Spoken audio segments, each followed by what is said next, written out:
Ladies and gentlemen, please join me in welcoming the co-founder of Trusted Security, the co-founder of Binary Defense, and the co-founder of DerbyCon, Mr. Dave Kennedy. Thank you. Appreciate it. Can everybody hear me okay? Good? Great. Well, thank you everybody for BSidesAugusta coming out super early in the morning. I got an email last night saying, hey, can you be here by 8 a.m.? I'm like, oh man, like I like to sleep in and all that good stuff. So I see people drinking coffee and everything else. I'm 2 coffee cups in, so I should be okay for the rest of the presentation. After that, I plan on sleeping.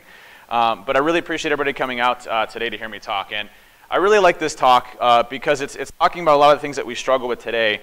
And I'm going to dive down into a lot of the different types of technologies that are out there that stop attackers and really how effective they are and what they do.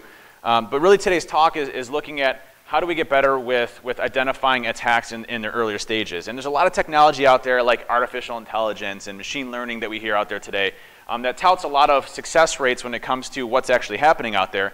So I wanted to dive down into some of those technologies and take a look at how effective they are, what they really do, and really what we can do to get a little bit better with what we're doing. But first I want to say, let's give a round of applause again for everybody that makes BSidesAugusta possible. It's amazing what they're able to do after using the funds to fund STEM and be able to help kids learn and get more folks into technology in general. And that's so important with what we're dealing with and the shortages that we have in information security. Just a brief background on myself. As I got introduced earlier, I co-founder of DerbyCon, started Trusted Sec and Binary Defense. I'm the author of the Social Engineer Toolkit, Unicorn, Artillery, a number of other open source frameworks, the Pen Testers framework. Like writing code when I have spare time. So it's been a lot of fun on the information security space. Funny enough, I was doing a presentation in Chile for ISC Squared, and I started playing a lot of my videos. Like it was more of a higher level talk, and I started playing all my videos, and I realized that every video that I'm in, I had the same suit on because I only own one suit, and so like every one that I was in,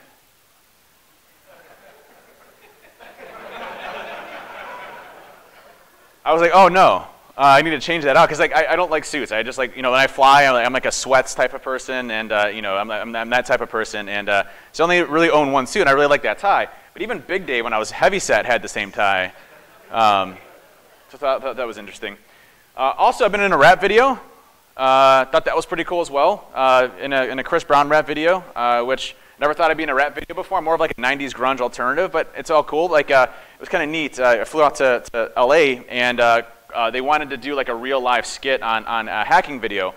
And so I'm like, okay. So I created, I had an Android device, and the whole purpose of the video was basically Chris Brown and another rapper, Zoe Dollars, wanted to hack into their ex-girlfriend's phone and delete all the pictures of them. It was called Post and Delete. It's not safe for work, by the way, so don't watch it when you're at work.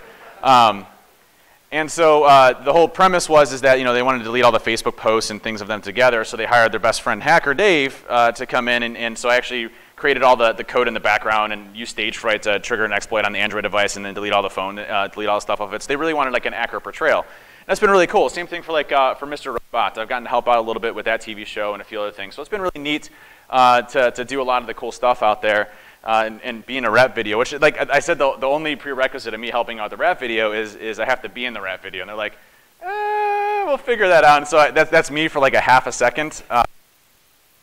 In the background, like bobbing my head as I'm hacking into computer systems as people are dancing behind me. But it was really weird. It's awkward. Like picture me on a computer, and there's like 15 dancers behind me like doing flips and stuff. And I'm like literally just typing on a keyboard. It was the weirdest thing ever, but it was fun. It was fun. So, a balance to the force. The reason why I started this talk is we have a lot of problems when it comes to being able to respond effectively to specific threats against our organization. And the reason I bring this up is that protection versus detection. Protection in most organizations takes a long time, doesn't it? To implement application whitelisting. Has anybody successfully implemented application whitelisting in high integrity mode with very little exceptions? Right? Has anybody gotten rid of macros? So there might be a couple in here. Anybody got rid of macros in their environment? Nope, not one, right? So we have a lot of things that it takes us time to get towards to really build out our infrastructure. Network segmentation. Do we do network segmentation extremely well? Do we do DLP very well? All of these programs that take a lot of effort and time for us to implement, and we're always striving to get better at it, right? So protection is something that takes a long time, right? A good example, let's just say a new attack vector comes out today, and you can fix it with a registry key change. Can you make a registry key change across your entire enterprise within the first day it comes out? Maybe, maybe not, depending on its impact, testing, everything else that's happening out there. What about a patch? Can you get that patch out the same day across your entire enterprise? Probably not, right? So we have a little bit of work to do when it comes to the time it takes for an attack to come out to when we can actually protect against that. And the same thing goes for our strategic type of protections, right? Network access control, or network segmentation, or DLP, or application whitelisting, or rolling out an old antivirus with the new antivirus, right? That takes a lot of time for us to go and effectively do. So what we try to do in the security industry now is augment that protection piece with the ability to have detection in place so that we can minimize the damage to our organization and hopefully respond. We don't care if Bob in sales gets compromised. I mean, we do, but we don't really care, right? It's better than our entire IT infrastructure being owned and then having access to all the data. So can we minimize the time it takes to detect those attacks and then respond effectively? And so for us, the major concern right now is protection equals timing. And in most enterprises, it takes a substantial amount of time. We're not, and I'm going to use this word, sorry, but we're not agile the same way we do in development to be able to implement sweeping changes across our enterprise to be able to do things. And so then we focus on the tactics, techniques, and procedures of attackers. And that's the big buzzword right now, right? TTPs, TTPs, TTPs. You'll hear it about 400 times in this talk, and I'm doing it intentionally. The tactics, techniques, and procedures of attackers are what attackers leverage in order to compromise an organization, right? And the methods that they use to do it and the ways that they operate. So everything from standing up our operational infrastructure, using high reputation sites, using domain fronting, doing a specific type of code injection attack to get code execution on the system. These are the methods that attackers operate by in order to compromise our infrastructure. And the big thing that everybody's focusing on right now are what are the techniques that attackers use so that we can build detection criteria off of it, i.e. the MITRE ATT&CK framework and a lot of other things that we see out there today, right? So we're trying to get an understanding around what attackers are doing so we can build defenses against it. Now, I thought a really good comment from Jeff Moss at the opening comments around Black Hat hit home with me, which was we as an industry don't focus on the tactics or the procedures of attackers. We're only focusing on the techniques. And that's really where the industry is at today. We're focusing very myopically on the techniques that an attacker uses. What's the command that they use for WMIC? What does MSDHDA look like when it's beaconing out to the internet? Let's focus on the technique and let's build detection criteria off of it.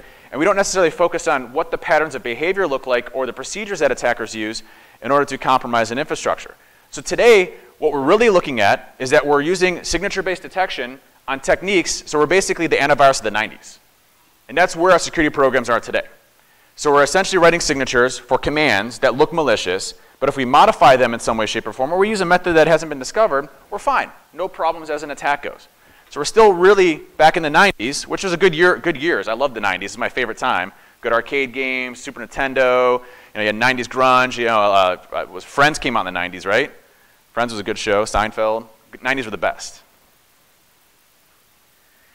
And so we can learn a lot from the techniques of attacks. We can say, okay, well, if we trigger a specific type of attack vector, can we detect it?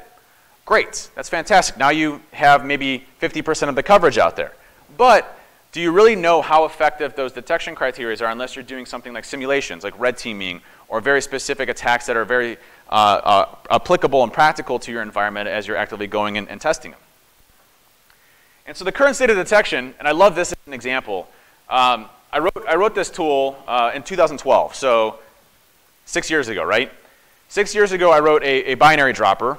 So it's a binary, non-code signed executable. And it was just a basic native HTTP shell. And it incorporated AES for the command and control. So basically, you trigger an executable on a machine. It beacons out via HTTP or HTTPS to the attacker site. And then it communicates with command and control. It's like basically a command shell, right? You can do ipconfig, you do things like that. But it leveraged it over AES. So I released the source code, and I published the binaries, okay? And since 2012, I've had 3.4 million downloads of this specific binary, okay? So fairly good download rate, I would say, right? 3.4 million seems pretty sweet. And so I decided to upload it to VirusTotal to see how well it was detected. Uncode signed binary, out in the wild, public code. 6 out of 60 found it. And guess how many of those were, by the way, were the next generation product lines? 0. 0.0. Like McAfee found it. I think ClamAV did, which I was really surprised on. I didn't know that was still around. I was like, shoot, ClamAV found it. That's good. Whoa. Symantec, a couple other ones, right? But 6 out of 60 found it. Now, funny enough, I tweeted this out, and guess how many found it after that?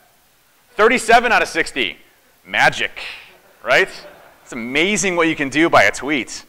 That's exactly what attackers are doing, by the way. When they write some custom code that isn't getting detected, they tweet it out to all the antivirus vendors as a challenge. That's exactly what they do. Trevor C2.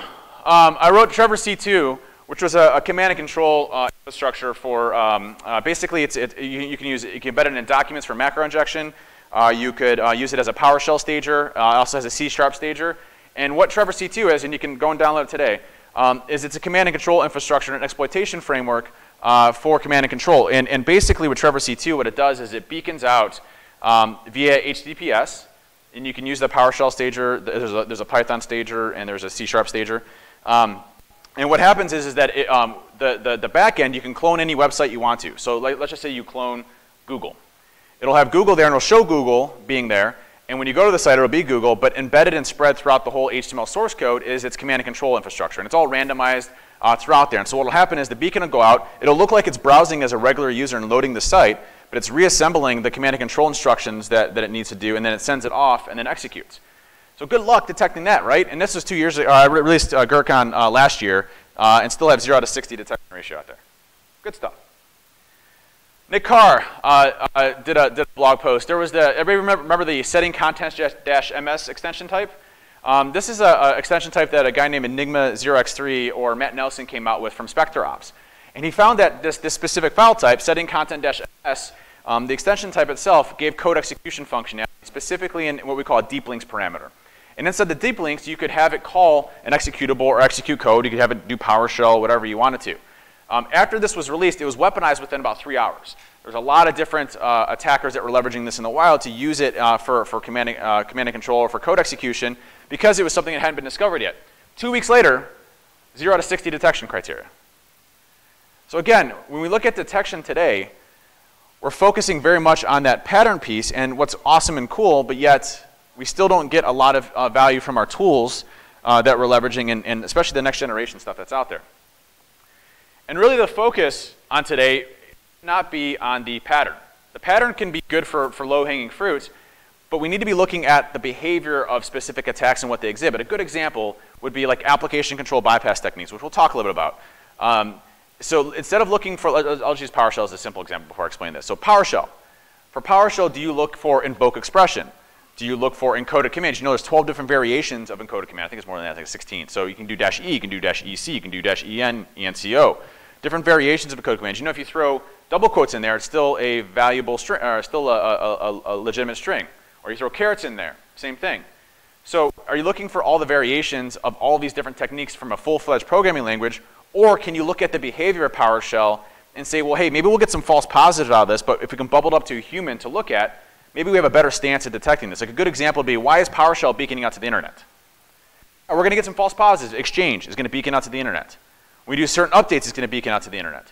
But can we baseline that environment and say, okay, well, now PowerShell is beaconing out to the internet. Let's look at that command that was executed and take a look. Length of command is also a good indication, right?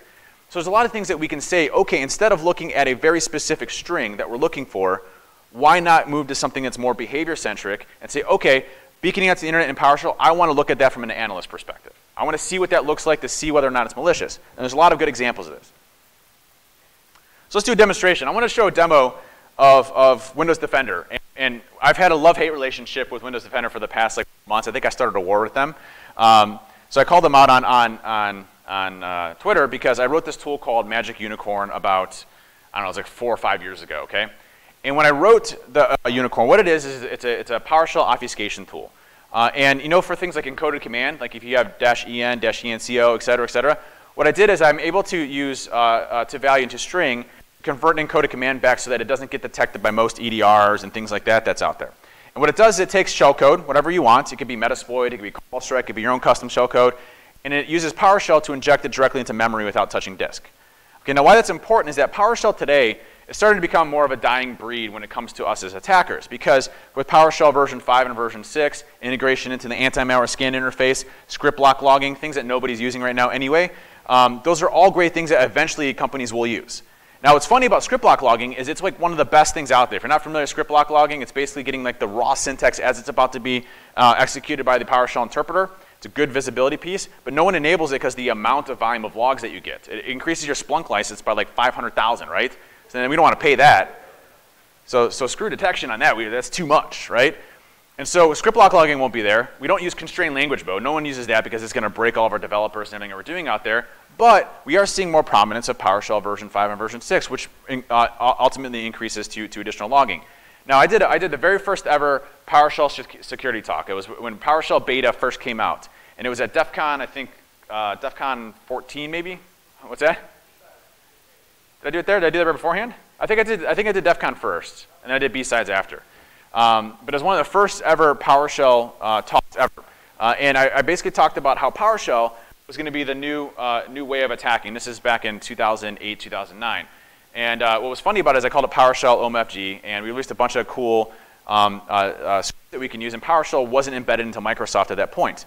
And I said, hey, Mike, this is going to be the #1 way of going it. But PowerShell, with what Jeff Snover, the creator of PowerShell, and Lee Holmes, from a security perspective, have done, have really made PowerShell probably one of the most secure programming languages, at least from an identification perspective. Logging and monitoring on PowerShell. You don't get that with .NET.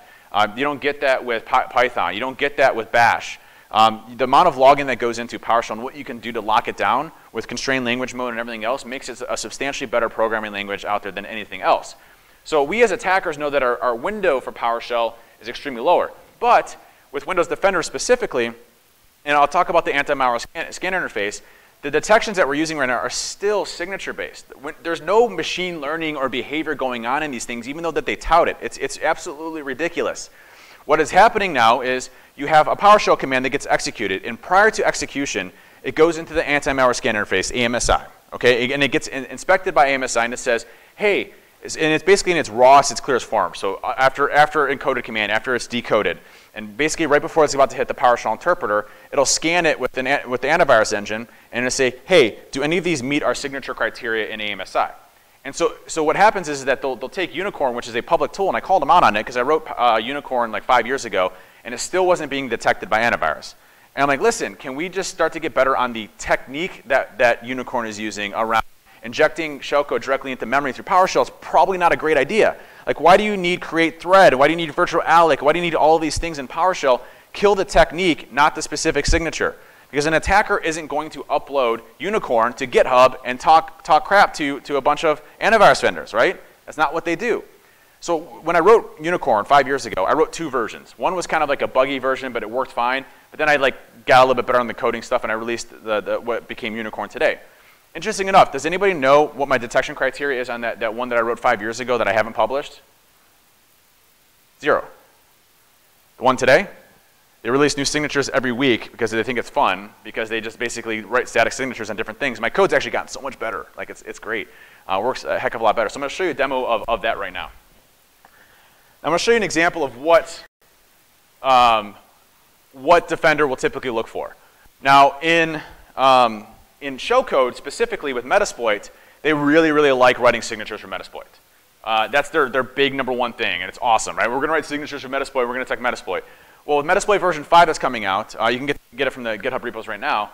They've incorporated RC4 encryption, 256 AES, and a couple other ciphers, or a couple other encryption standards for the shellcode itself. So you can actually encrypt all of your shellcode completely, which completely circumvents its inspection criteria. Now, interesting enough, if you just generate a Metasploit interpreter shell with no encoding, like no Shikata nay or nothing like that, there will be static portions of opcodes that will be inside of your shellcode that Windows Defender will look for. They'll generate Metasploit, they'll take a secondary snapshot of it, and they'll see what are static patterns, and then start to write signatures for those. And so all you have to do as an attacker is when they decide to write specific instruction sets that are common across the board, is just chunk them up into different variables. So if you notice here where it's highlighted, it says 0x33, and then it has a new variable, and then it just chunks it up. That was a specific signature that Windows Defender was looking for, and if you chunk it up, it's no problem. You don't have any issue getting detected by antivirus. And this is what it looks like when you get snagged by AMSI specifically. It'll say the content of this has been blocked by your antivirus software, et cetera, et cetera. And a lot of times, event logs will be generated. Now, what I love about this is that it says category, suspicious behavior. There is zero behavior going on here. It is not behavior at all. It's literally compare this string to this string here, and if it matches, then trigger a virus alarm, okay? There's zero behavior. So when you see behavior alarms, I used to get scared by them, like, oh man, people are really going into like this behavior stuff. But think about it from an enterprise perspective of Microsoft. Can you really build, in the mass fleet of billions and billions and billions of computers, build good behavior-based stuff out there that 100% block? Absolutely not. There's no way. You can't scale that. You can't say, hey, if a parent-child process of Outlook.exe spawns command.exe and PowerShell.exe, we're going to block that because it is malicious. 99% of the time, it probably is. But in an environment as vast as theirs, there's no way you're blocking that based off of Markov chaining. So let's take a look. Let's actually do a demo here of what Windows is looking for.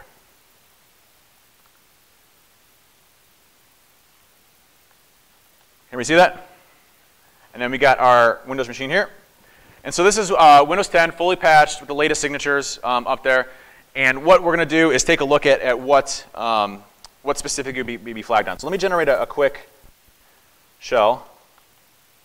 Oops, hang on a second. Make my IP address. I could type today. I cannot type.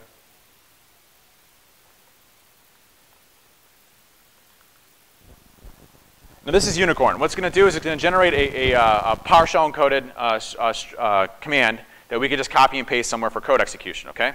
Now I'm going to copy this over real quick. Everybody can read this, right? Good. So what we have here, if you look at the very top, let me just blow this up a little bit. And notice here some of the funny ones with EDRs, like Carbon Black, for example, looks for PowerShell-W-C, but doesn't look for /W/C. Okay? But notice here that we're using toString to basically convert and encode a command back. Now you may be like, what is this? Well, down here is our base 64 encoded strings that have all of our code in it. Now, one thing I also do inside of Unicorn is I chunk up the code, because a lot of the places will look for base 64 encoded strings, and while this is a valid PowerShell syntax, in most interpreters that are going like EDRs and stuff, they don't recognize concatenated strings when it comes to encode a command. Now, what I'm going to do here is I'm just going to decode this really fast. And I just want to show you what's actually happening. Well, first, let me actually execute this. I'm going to take away the /W so you can see the command actually being executed. Let me run this from the command line. Notice here we get malicious content, right? Has been blocked by your antivirus software. Hey, they released another signature. It's another signature week with Windows Defender folks. By the way, it takes me a lot less time to rewrite certain portions of my code than it takes those folks to build these signatures, so it's been a fun game with them. It takes me about 20 minutes. Probably takes them a lot more resources, so it's a resource game at this point. So let me decode this real quick, and I want to show you what's actually happening here and what's actually getting flagged. So let me just make some quick changes here.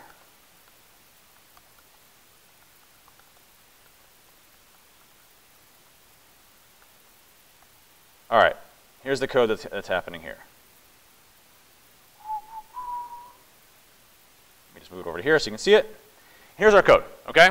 Now, you can notice here some of these things have changed over time. Like, hey, they're flagging on very specific strings like kernel32.dll. Well, if you put double quotes in there, it no longer gets detected. It's this simple. It's this simple that we're dealing with at this point. In this case here, I wrote a tool, and this is why it takes me about 20 minutes to do it, is I wrote a tool that natively understands the PowerShell language. I wrote it in Python. And it looks at my code, and it basically submits it to Microsoft's Defender, and then it finds the chunked part of the actual code that is being flagged by antivirus, or if there's multiple flags that are being flagged by antivirus. So I'm going to run this really quick. Let me just regenerate my code real fast so we can see it. And then I'm going to run my tool that will go through and find out what part, and you can do this by trial and error if you wanted to.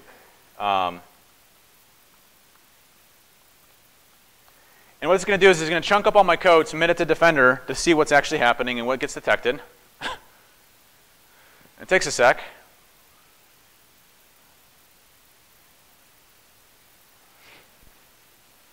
Usually takes like 30 seconds, if that, depending on how long it takes. So I found one string. So it's Windows Defender is flagging off a very specific unicorn command called for, which is basically a for loop. And it's going through all the opcodes, and it found that that specific string right there triggers on AV detection. Okay? So if we change, we look at the for, instead of doing for, why not just do while true? All right. And it also said, and let's submit this. I want to show you real quick submitting this into the interpreter as well, so you can see it's still the same thing. So if I hit play, notice it's saying getting blocked by at the bottom. So we're looking at the same code here. So we also found that this string here, 0x8d, sorry, these opcodes here, what we're gonna do is take a look at this, and I'll just break this up real quick. I'll also call it moo, because I like cows. And I'll do moo2. Real complex, real hard. Let me see where, and then so I need to add this here. And what I'm going to do, just to make sure, so I'm just going to create my listener, see if it works. Got our handler. I'm going to copy and paste this into here. And we get our shell. Real difficult, right? Machine learning. Ha. Behavior. Yes, right. So if you look at some of the resources, you look at cloudblogs.microsoft.com. This came out recently, and they've been touting AMSI with Sharpshooter. Now, one thing that Microsoft did that was awesome with Sharpshooter, and Sharpshooter is a very specific technique for deserialization attacks, is that they actually blocked a specific type of attack called dynamic invoke. And that wasn't commonly used across the board. And dynamic invoke, once that's blocked, it's very difficult to do deserialization attacks. Now, if you obfuscate it enough, that's great. But here's some of the benefits of AMSI. Notice on top, that's the obfuscated code on top. On the below, we can actually see the deobfuscated code directly through AMSI. So there are benefits from an analyst perspective integrating the AMSI, but it's still static signature-based detection, isn't it? It's not behavior, it's not machine learning, but you have the data at least available to you to be able to look for. I just wanted to throw a quick dig on the machine learning thing on one of their comments there. Not happening. Most EDRs, pretty trivial to bypass as well. This is a good example for Carbon Black. Command.exe/c/q equals will get caught. Command.exe/c/q does not get caught. Wow. So we're still a signature-driven industry. Watch lists in Carbon Black are signature-driven. A lot of the tools out there that tout 99% protection, 100% detection, I love that comment. You know what the 100% detection is? 100% detection on what they're looking for. If you change it in any way, shape, or form, you're fine. You're 100% fine. Absolutely fine. No issues whatsoever. And so how detection today is this machine learning stuff is really based on telemetry. And telemetry, if you're not familiar with that term, is data that they're harvesting off of your endpoint and using that in some massive big Splunk instance to be able to query and write signatures off of. And the same thing goes for VirusTotal.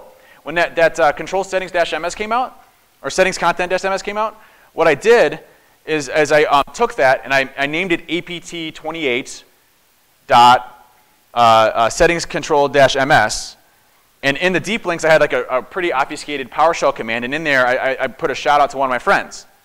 And I uploaded to VirusTotal, and within about 14 minutes, I had somebody reaching out to me saying, hey, that was a funny joke. They literally have massive armies of people farming through VirusTotal data to write signatures. They literally have telemetry coming out of Windows Defender, and they have a team of people writing signatures. That is our artificial intelligence and machine learning of today.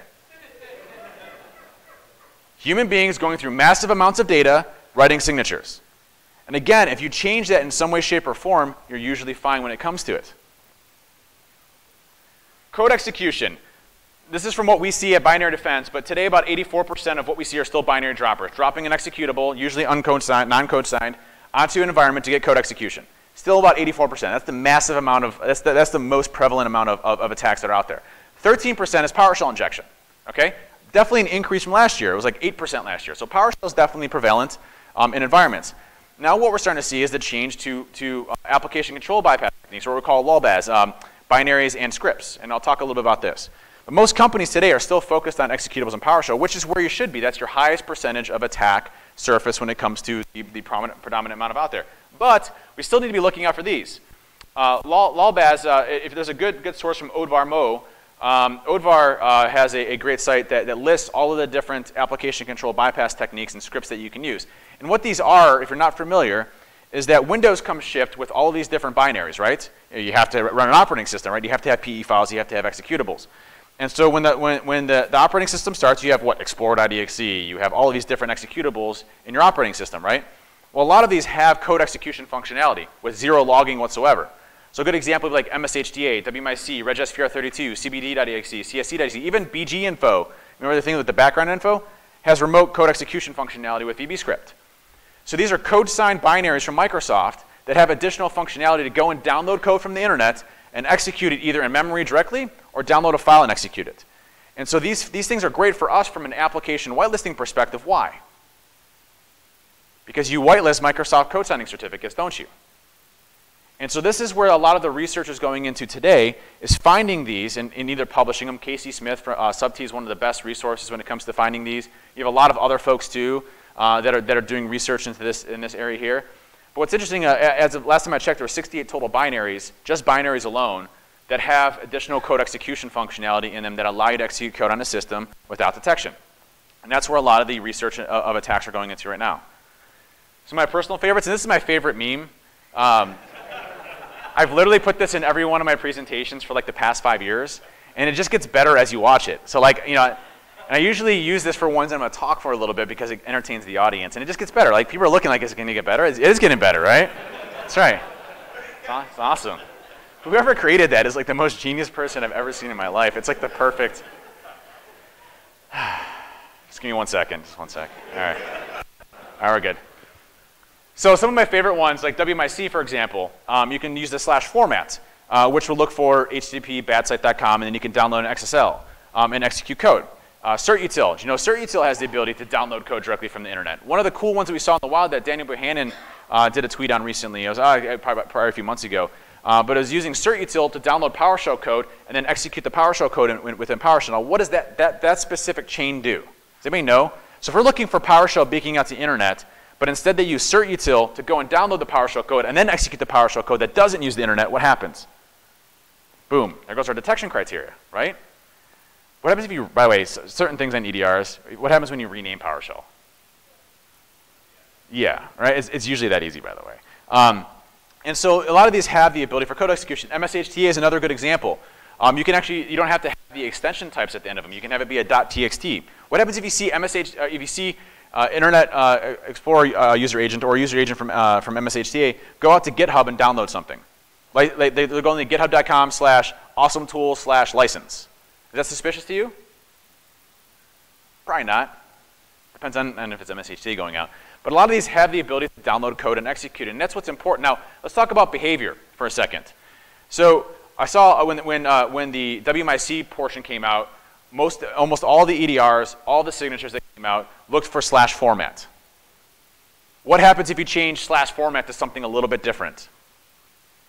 Well, they're 100% detecting on /format, but they're not 100% detecting on anything that you modify or change in any way, shape, or form. Again, very easy for circumvention. A good way to detect something like this would be, why would WMIC.exe ever in the first place beacon out to the internet? Why would it ever go out to the internet in the first place? WMIC doesn't go out to the internet. MSHTA typically does not go out to the internet. The only time I've ever seen MSHTA go out to the internet is when they had to use like an ancillary method for AWS management services, which uses HTAs. But it's like a fallback method that they couldn't use the first one to go and do. So you typically don't see MSHTA in environments. regSVR32 sometimes can go out to local IP addresses, but never beacons out to the internet in most cases. So again, a lot of things that we can look for. And so the balance that we have to figure out is that most companies don't have the people inside to research all of these techniques and to understand what they are. And we'll talk a little bit about automation testing here in a few, but you might have the data, but you don't know what to do with it. Hey, we're getting endpoint logs. Awesome. By the way, you have to have endpoint logs today. There's no ifs, ands, or buts. I know it increases your Splunk licensing. I am not a spokesperson for Splunk, but it increases your licensing substantially. You have to have endpoint logs. Endpoint logs are like #1 when it comes to attack surface. Doesn't mean you shouldn't do server. It doesn't mean you shouldn't do DNS. Doesn't mean you shouldn't do firewall logs. But it means that the importance of endpoint logs at this point in time is substantially higher. And so doing that and implementing protection, again, takes that long time and investment. And so what do you do when you don't have the people? Because we would solve security, right? Like I'm here to solve security today in today's presentation, right? So we can solve security today, period, 100%. Like I would say that we could solve security 99% if we had one dedicated security person to every single employee that you had in your organization. Because then you can just sit behind the person and be like, hey, don't click that stuff. That's ridiculous, right? Your response time would be awesome. Oh, you clicked it anyway? Well, let me take the laptop. Let me pass it over to Bob. Bob passes it to Mary. Mary passes it to Joe. Joe reimages it. You send it back. It's this little loop. It'd be awesome. It'd be so efficient. Unfortunately, we don't have that ability, do we? And so we have to say, okay, well, we don't have the people to do this stuff. How do we get to a model where we can see these types of attacks in our environment and keep up to date? And that really comes to leveraging red. And you'll hear this concept a lot around purple teaming. I'm sure it's made a lot, everybody knows the concept of purple teaming. Blue teams and red teams working together to figure out things. But in most cases, the blue team, even if it's a hunt team that's supposed to understand a lot of the TTPs that are out there or gets threat intelligence that shows them specific indicators, doesn't understand in most cases how those techniques work. They don't understand when you execute this specific command, this is what's happening behind the scene, or this is a new attack vector that came out that applies in our environment because of this. And if you don't leverage red, then you don't understand the attacks that are happening out there today. And it's really important. That's the solution we have today. It's often referred to as purple teaming, and it's collaboration between red and blue working together to simulate an actual attack. And what I mean by that is it's a lot different than a penetration test, right? A penetration test, we try to find as many exposures as possible during a given time. Purple team engagements aren't supposed to be something where you are trying to fish individual users and you're trying to find different ways or avenues in. You're simulating very specific attack patterns and you're working with the blue team to build detection criteria that works. Let me ask a question. If a threat hunter, and this is no offense to threat hunters, are absolutely brilliant, fantastic, and needed, and all this other stuff, but if a threat hunter is building a detection rule off of a specific attack, what happens? You get WMIC/format in those directions. If you get a red teamer that's helping build those out, what do? Well, hell, I can bypass that with this, right? And now your detection criteria becomes much better, doesn't it? So simulating actual attacks in your environment and working with the blue to collaboratively work together makes a huge difference when it comes to those simulations. And it's got to be continual, ongoing exercise. It's not something that's like, hey, we're going to do it once a quarter or once a year, and then from there we're going to walk away. This is something that needs to be built into our programs that we do today, and we don't do that right now. We use these as exercises in conjunction with our penetration test. You should have an internal dedicated red team. You should have an internal dedicated blue team, and they should be working together to do this proactively. And the reason I say this is that what's your biggest return when it comes to being able to stop attacks? Protection is one, right? Detection is there. If your detection sucks, you have a big problem on your hands when it comes to responding to those incidents. These simulations really help with that. It also goes into building threat models. Everybody hates talking about threat modeling because no one understands threat modeling. But really understanding what you're trying to protect, the adversaries, groups that are in play, and then building out your capabilities to simulate those attacks in your environment. And what should really be happening is the red team should be up here a little bit, right?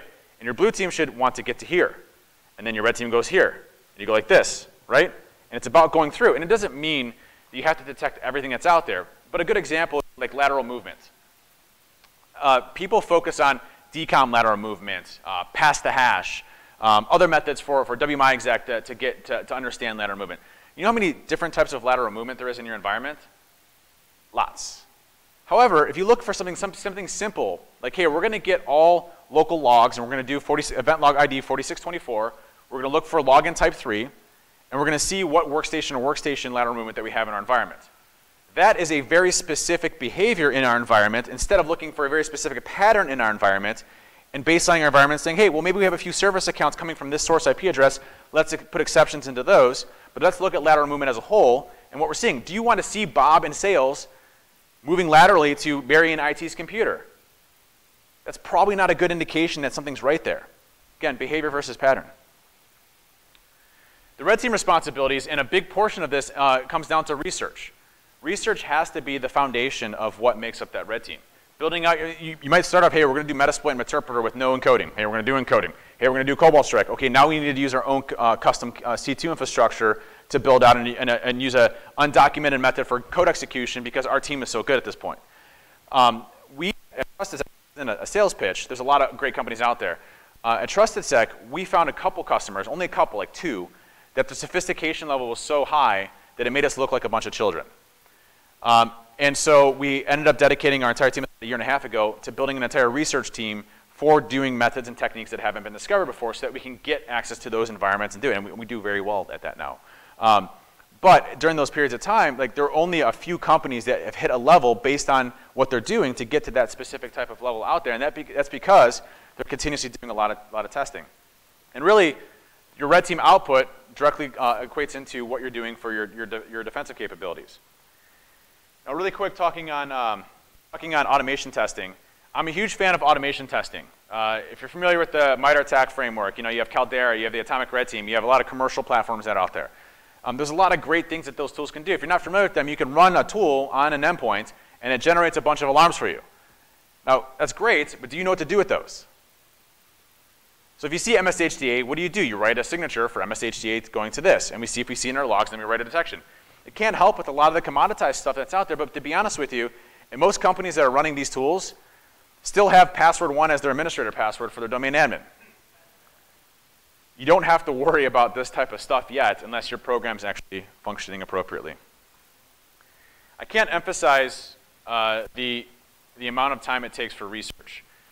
In our industry, both offense and defense requires a substantial amount of research, and if you aren't dedicating your teams to having that research time, you're losing out on what the possibilities are for understanding what's occurring. And research should literally be at least 25% of the time that a red teamer has in their environment to be able to develop code or develop capabilities, to be able to do certain pieces there. It's really important to understand what it takes out there. I mean, just looking at delegation tokens in Kerberos and to figure out what's happening for Active Directory, to understand the ins and outs of that, to build tools around that, to understand how it applies to our environment. That takes a lot of time. And if you're not developing research as part of your overall security program, you're behind the times. Research is an absolute necessity when it comes to what we're dealing with today. You have EDRs out there, right? And endpoint detection response tools. I probably should have said the acronym first. Endpoint detection response tools are supposed to be that augmentation wing for you to be able to have a lot of the advanced attacks into your tools so that you don't have to have a research team dedicated to it.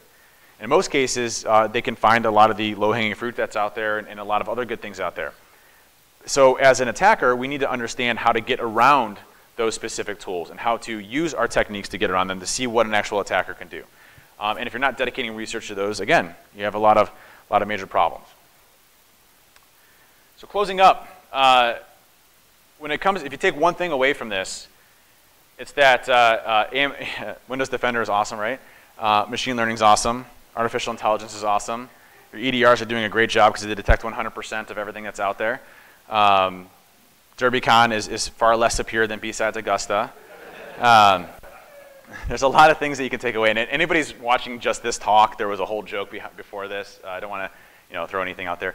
But the biggest piece around any of this is that as an industry, we are still very much signature driven. No matter what anybody is telling you out there, whether it's in IPS and it's using behavior to baseline, there are things that can be behavior based, but it still requires a human being to interpret whether or not that's malicious. And that's the part that we miss in this industry. We're trying to still rely off of the tools.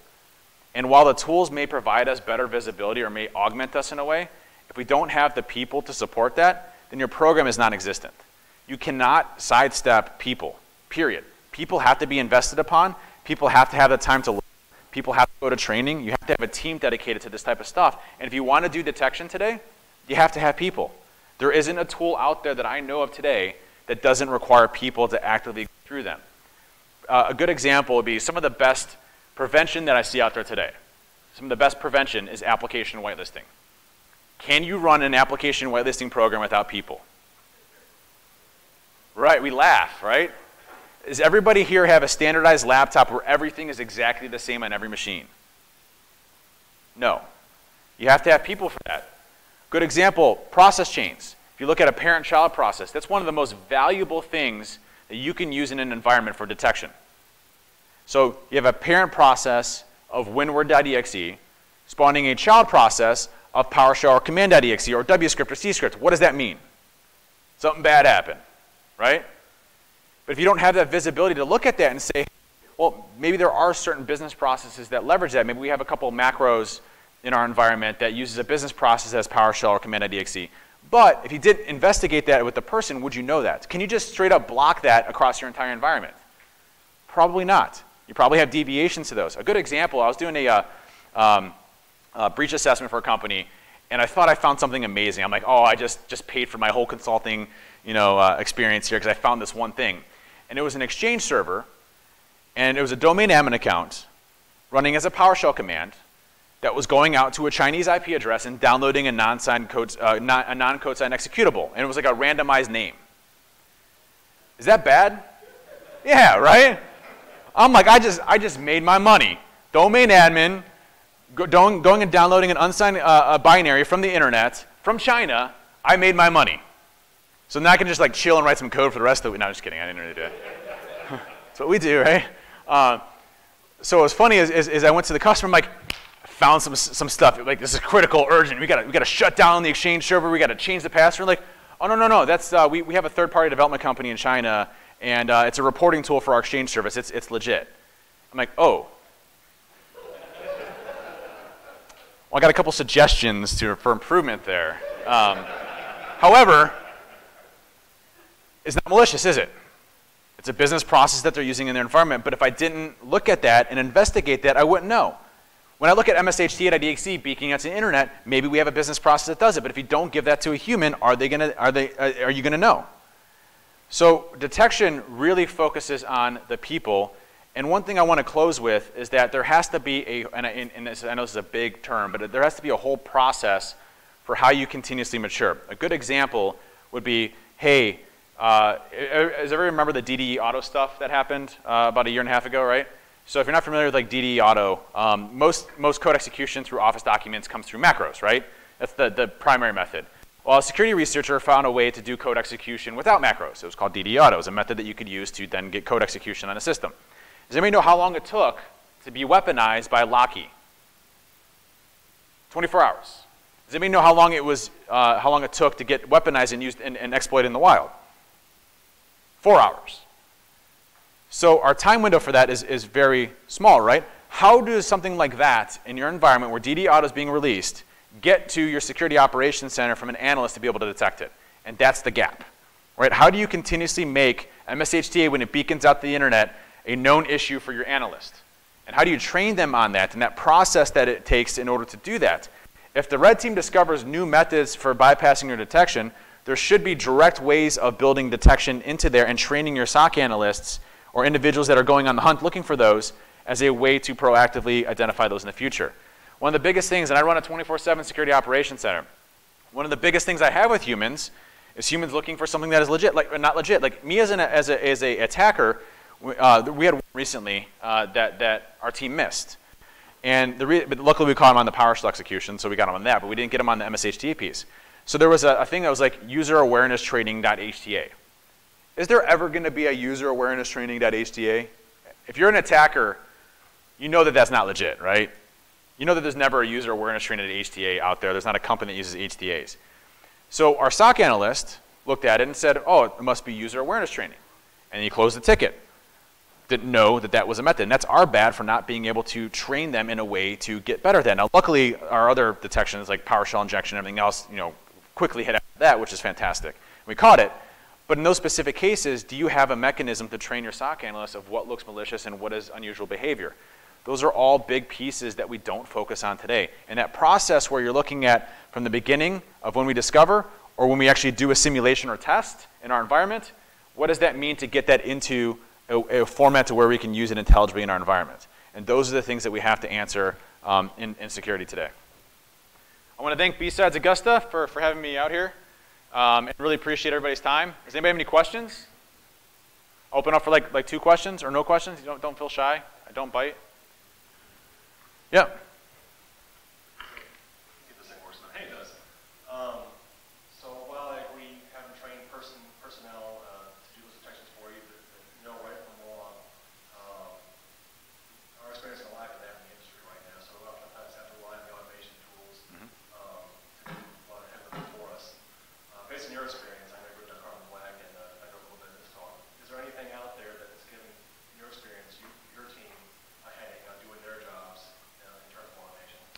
Great question. And just for clarification too, I wasn't ripping on any of those tools. The tools are great for visibility. Carbon black is great for visibility.